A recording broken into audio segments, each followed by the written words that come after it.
Assalamualaikum warahmatullahi wabarakatuh. Bismillah, walhamdulillah, wassalatu wassalamu ala rasulillah wa ala alihi wa sahbihi wa man tabi'ahu wa wala wa la hawla wa la quwwata illa billah. Qalu subhanaka la ilma lana illa ma 'allamtana innaka antal alimul hakim. Rabbi shrah li sadri wa yassir li amri wahlul 'uqdatam min lisani yafqahu qawli wahdi qalbi وسدد لساني بحق سيدنا محمد صلى الله عليه وسلم. اللهم إنا نسألك الفتوح والبنوح والرسوح وتوبة النصوح وصلاح الجسد والروح. Masyaallah hadirin kaum muslimin jamaah GS3B Kebon Baru yang mudah-mudahan semua dirahmati diberkahi oleh Allah Subhanahu wa taala. Wabil khusus yang kami hormati segenap orang tua, para sepuh, para hujat, para asatidzah, para habaib, para kiai. Wabil khusus segenap dewan pembina dan penasehat. Hadir tengah kita penasihat sekaligus ketua DMI cabang Tebet, guru kita Al-Habib Dr. Andas Habibullah bin Husain Al-Attas MM Manta'allahu bituli hayati. Juga hadir Ustaz Haji Abu Hasan, Ustaz Haji Zuhair Ma'mun, Bapak Haji Hamdani, Ketua GS3B Habib Umar bin Idris Al-Attas MTI, dan juga wakilnya Ustaz Haji Tasrif bin Haji Rojali, segala pengurus yang lainnya, bil khusus Sahibul Biqa, pengurus DKM Musalla As-Siddiq, akhirnya Ustaz Ahmad Jazuli SPDI, dan juga Bapak Haji Ismail dan Bapak Haji Zainal, dan pengurus yang lainnya, segenap para asatidzah, Ustaz Haji Mukhtar Abdul Jabbar, Ustaz Haji Mukhtar Ma'mun, Ustaz Ahmad Turbuzi, Ustaz Syarifuddin Syam, ahlan, ayo Ustaz Ahmad Yazi Bursari, MC kita Ustaz Khalid, dan segenap para pimpinan DKM Masjid Musholla Sekebon Baru, seluruh jamaah GS3B yang mudah-mudahan semua sehat, panjang umur, insyaallah senantiasa diberkahi oleh Allah Subhanahu wa taala. Alhamdulillah, puji syukur kehadirat Allah Subhanahu wa taala, salawat dan salam kepada junjungan kita Nabi besar Muhammad sallallahu alaihi wasallam, keluarga, para sahabat dan pengikutnya. Alhamdulillah, pada pekan ini kita berada di pekan terakhir bulan Zulqa'dah, yang termasuk bulan yang dimuliakan oleh Allah Subhanahu wa taala. Dan Sabtu depan, kalau tidak salah, kita sudah akan masuk tanggal 1 di bulan Zulhijjah, yang juga termasuk bulan yang dimuliakan oleh Allah Subhanahu wa taala. 4 bulan yang dimuliakan. Pertama apa? Pertama adalah Zulqa'dah, Zulhijjah, kemudian Muharram, dan yang ujungnya adalah bulan Rajab. Dan kita memang perlu tahu bulan-bulan mulia dan bulan-bulan hijriah, ya. Kadang anak-anak kita karena apalnya memang bulan-bulan Masehi, kadang kenal tuh bulan-bulan hijriah. Kalau saya sendiri masih di luar kepala. Amin. Ya maaf. Di luar kepala. Ya, Muharram, Syawal, Rabiul Awal, Rabiul Akhir, Jumadil Awal, Jumadil Akhir, Rajab, Sya'ban, Ramadan, Syawal, Zulqa'dah, Zulhijjah. Apa semuanya? Apa Ustaz? Apa Ustaz? Ya nanti boleh dikuis itu, boleh dikuis itu, ya. Yang hafal boleh dibagi, ya. Pokoknya Habib tenang aja, baru pulang nih, ya. Duitnya masih banyak. Nah, terkait amalan kita nanti di bulan depan, di bulan yang dimuliakan oleh Allah Subhanahu wa taala, di bulan Zulhijjah, ada 3 amalan utama ini kan kita menyongsong bulan Zulhijjah, ya. Ada 3 amalan utama yang bisa saja kita lakukan. Mungkin di antara 3 ini, yang pertama adalah sunnah puasa. Ya, ini amalan sunnah ini boleh dibilang gampang-gampang berat. Gampang-gampang berat. Gampangnya karena nggak pakai modal. Beratnya segan. Ya, kita kalau puasa sebulan, oke. Ya, bisa kita sebulan tuh. Tapi ketemu Senin Kamis saja. Bisa gini-gini. Insya Allah berat. Makanya enteng berat. Nah, amalan di antara amalan bulan Zulhijjah adalah puasa sunnah bulan Zulhijjah.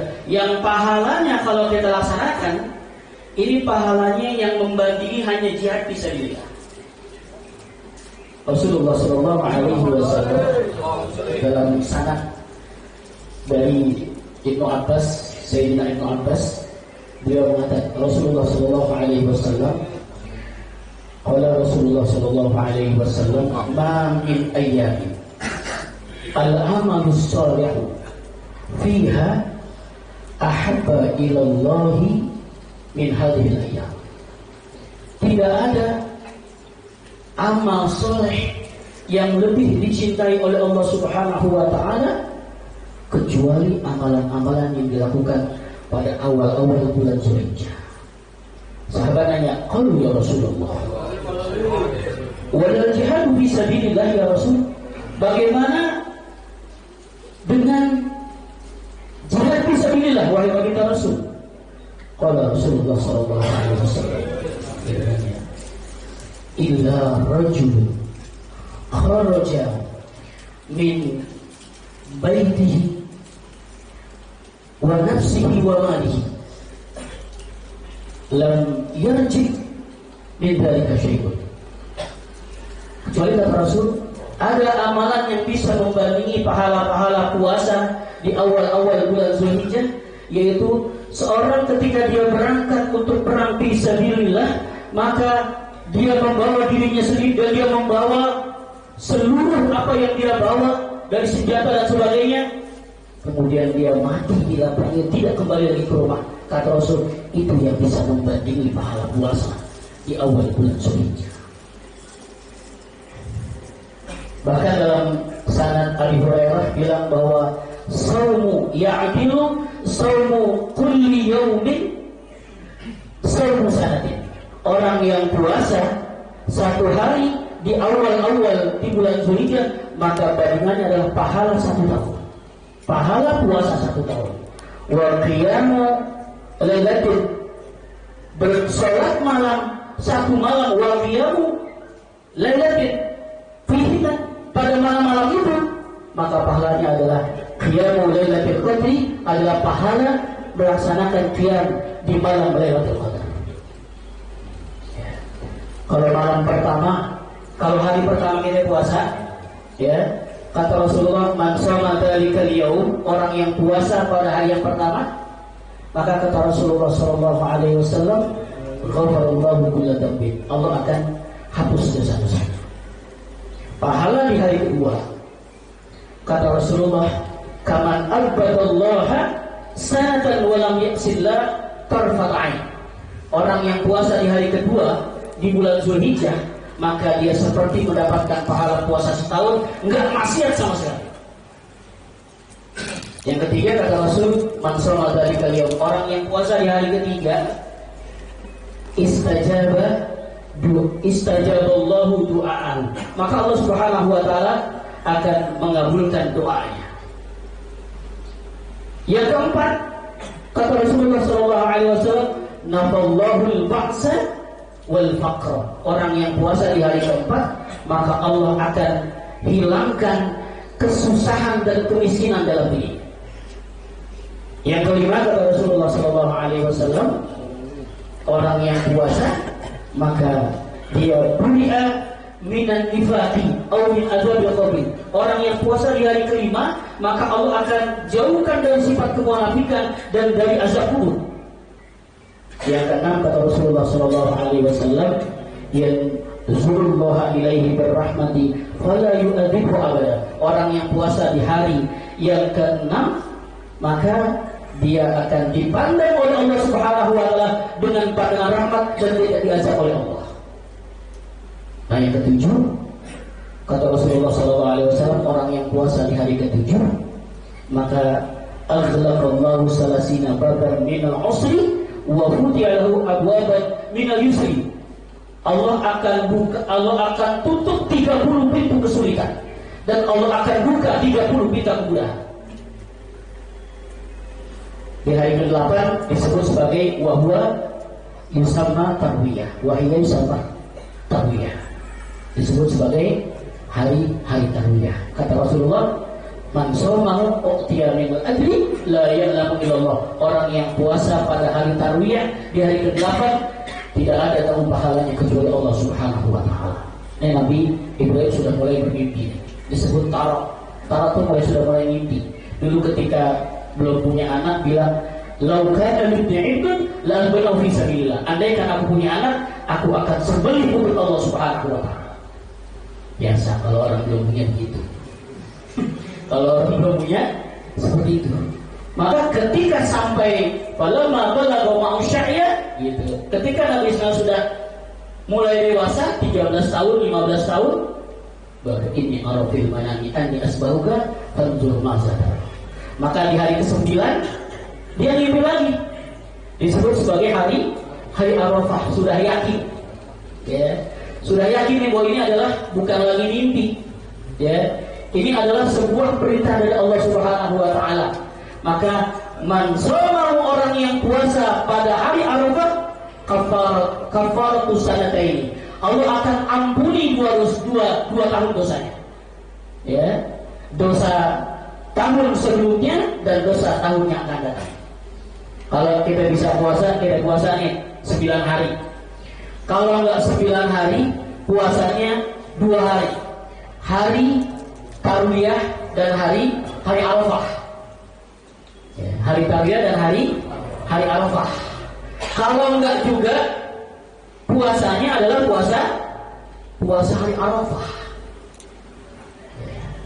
Ini orang lagi pada wukuf. Gitu. Kemudian kita di sini kita berpuasa, kita angkat tangan. Mustajab insyaallah doa gitu. Ya, kalau nggak bisa 9, 2. Kalau nggak bisa 2, 1. Kalau nggak bisa 1, ya udah mau diapain? Mau diapain biasa juga. Makanya saya bilang enteng berat. Nah, niat aja. Makanya enteng berat gitu kan. Sebenarnya enteng cuma jadi berat. Kenapa? Kadang ada adui karena suka lagi ala jambaika. Musuh besarmu adalah hawa nafsu yang ada dalam diri kita nih. Gitu. Enakan mudut deh. Kopi dan sebagainya. Kalau kita misalnya dampingin sama Senin, salam sama istri di rumah nih. Senin, Kamis, dapat 4 kali itu. Senin, Kamis.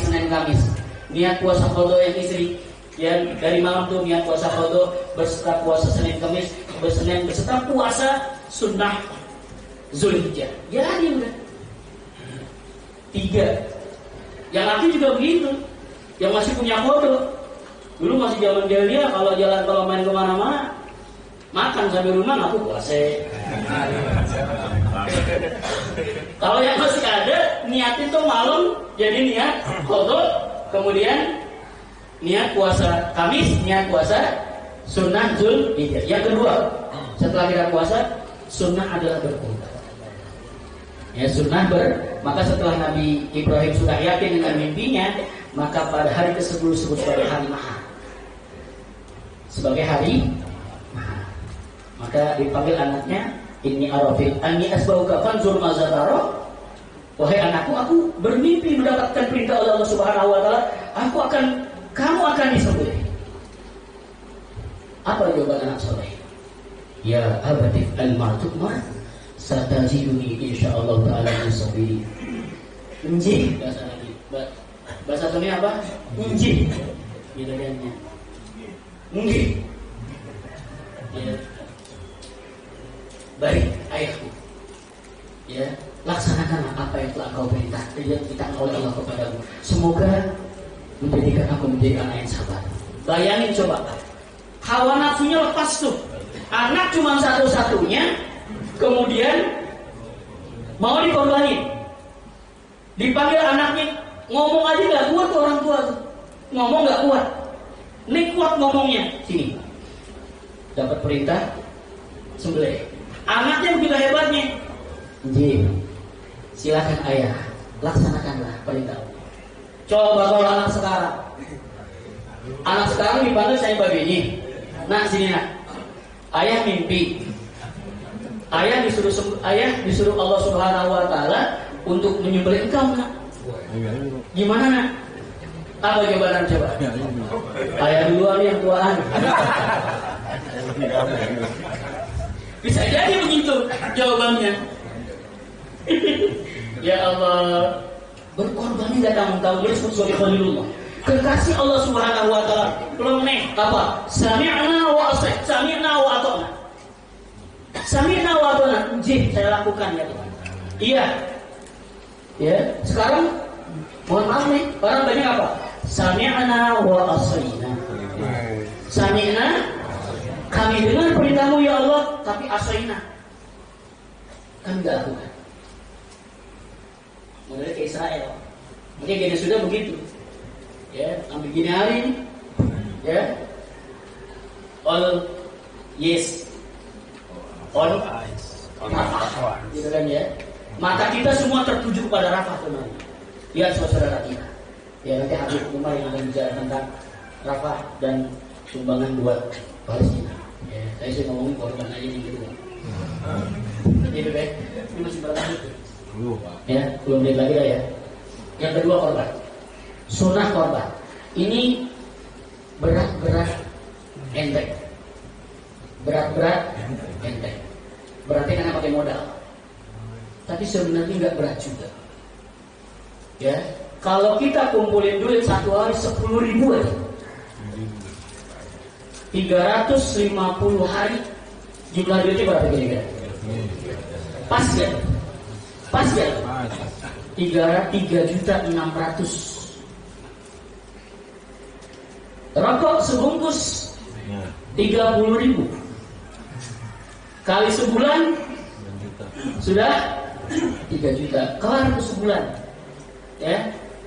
Kita lihat bagaimana ada seorang yang nggak mampu, kemudian dia datang ke tukang kambing, dia membeli, menawar, dibilang harganya 2 juta, orang bilang 2.500.000 saja Pak. Oke, dikasih. Dibawain ke rumah. Ini namanya kambing emak, korban emak. Pas sampai rumahnya, ya Allah, ternyata orang miskin. Tukang kambingnya sedih ya. Orang miskin ngorbanin sunnahnya buat emaknya. Mak, ini mak kambing sudah kita berikan. Orang miskin mau berkorban. Makanya kata Rasulullah SAW, hikmahnya di antaranya pertama, ya, orang yang berkorban, insya Allah dosa-dosa dihapus oleh Allah Subhanahu wa taala. Kata Rasul, man korban fali awal katratin qataratin dami ghafara dzunuba wa dzunuba iyali. Orang yang melaksanakan sunnah korban, maka setiap tetesan sunnah korban itu maka menjadi ampun bagi dirinya dan bagi keluarganya. Habis itu dosa diampuni Allah. Yang kedua, menghilangkan sifat pelit. Ya. Lagi-lagi kita lawan hawa nafsu, ngilangin sifat pelit. Maka Rasulullah ngancamnya luar biasa. Man kana lahu sya'atun falam yudhi falyamut insya'a yahudiyan wa insya'a nasraniyan. Orang yang diberikan oleh Allah rizki yang banyak, yang luas, namun tidak mau melaksanakan sunnah korban, kata Rasulullah ancamannya, falyamut insya'a yahudiyan wa insya'a nasraniyan, maka pilih saja kematiannya, mau Yahudi atau mau Nasrani. Yang ketiga kata Rasulullah, hikmahnya keselamatan dunia akhirat. Ala innal udhiyata minal a'malil munjiyah tunji sahibuha min syarri dunya wal akhirah. Ketahuilah bahwa sunnah korban itu adalah amalan yang bisa menyelamatkan seseorang dari keburukan dunia dan keburukan akhirat. Ya. Dan juga kata Rasulullah, orang yang berkorban dia akan siapkan tunggangannya di hari kiamat nanti. Kata Rasulullah, "Alzimu du'ayakum fa inna 'ala sirati maqayakum." Besarkan sembelihan kamu karena dia nanti akan menjadi tungganganmu di Siratul Mustaqim di akhirat. Ini beli kecil, maunya di sana gede. Ya. Ada yang bilang saya nggak mau patungan Ustaz, kenapa? Kita di sana bareng-bareng di sapi. Mau dong. Ada yang bilang beli kecil aja di sana gede. Emang ada yang ada? Ayo azimu dohayakum fa inna 'ala sirati maqayakum. Besarin, bagusin, cakepin. Nah kalau beli handphone aja, beli iPhone 13, iPhone 15, harganya sudah di atas 10 juta. Kalian beli kambing takut. Nawar lah. Ya Allah, dan itu bukan beli kambing, anak kambing. Kecil banget kambing. Tapi masih lumayan, masih lumayan. Dia mau melaksanakan sunnah korban. Yuk, ya, ini dalam rangka tasyakur kepada Allah Subhanahu wa taala, barokah. Yang terakhir, amalan ketiga, ini berat ini. Haji. Ya, tapi enggak usah takut. Semua Allah tentukan kita, siapa yang haji dan siapa yang enggak haji. Doa. Allahumma balighna wa ahla baitina ila Makkah wal Madinah li ziyarati qabri Rasulillah sallallahu alaihi wasallam ila an akna bil rizqil halal wa sunnah min haitsu la yahtasib. Ya Allah, berangkatkan kami, anak istri kami, keluarga kami sampai ke Mekah, ke Madinah, ke makam Rasulullah dengan rezeki yang halal. Kita enggak tahu. Ya. Enggak tahu kita. Ada investasi. Oh, investasi. Haji ongkosnya boleh dikasih. Enggak apa-apa. Ya. Haji boleh kusuran, haji boleh ini, enggak masalah. Yang penting kita bisa berangkat ke Baitullahil Haram. Kemarin saya ke Guci, ya, itu ngobrol-ngobrol di warung, saya dipanggil Pak Haji. Saya bilang, Bapak udah haji? Udah, 2018. Warungnya nggak gede, tapi hajinya buroga. Saya bilang, luar biasa ya. Orang-orang semua dengan haji, ini banget, kuat banget niatnya. Makanya Anda korban nggak niat, haji nggak niat, niatin semuanya, ya, nggak berangkat dapat kita pahalanya, tenang aja, ya. Atau kalau memang kita udah nggak bisa haji, kita bisa amalan yang amalan itu berpahala dengan haji. Niat kita sudah berpahala, nanti pahala haji. Yang kedua, sholat jamaahnya, ya, sholat jamaah berpahala haji. Man kharaja min baitihi mutatahhiran bi salatil maktubati fa ajruhu ajrul hajj. Orang yang keluar dari rumahnya dalam keadaan suci, kemudian dia melaksanakan sholat fardu berjamaah di masjid, maka dia mendapatkan pahala haji. Gampang kan? Gampang-gampang aja. Ketiga, sholat Jumat. Sholat Jumat kita haji kok pahalanya. Al-Jum'atu hajjul masakin. Jumat itu adalah hajinya orang-orang yang tidak mampu. Jumatlah dengan baik. Gunakan sunnah-sunnahnya dengan baik. Jangan lagi main handphone kalau lagi sholat Jumat. Ya, kemarin saya lagi sholat Jumat, ada orang sebelah saya, ya Allah, lagi Jumat masih ketak-ketik. Jadi banyak. Jumat saja dia bisa main handphone, apalagi yang bukan Jumat. Ya, ini perhatian buat kita semua, orang-orang majelis. Ya, lagi Jumat itu besar, mulia di sisi Allah. Ya, pakaian kita, ini kita, sedekah kita semua. Ngaji berpahala haji. Man ghada ila al-masjid la yuridu illa ayata'allama aw 'allamahu khairan fa ajruhu ajrul haji.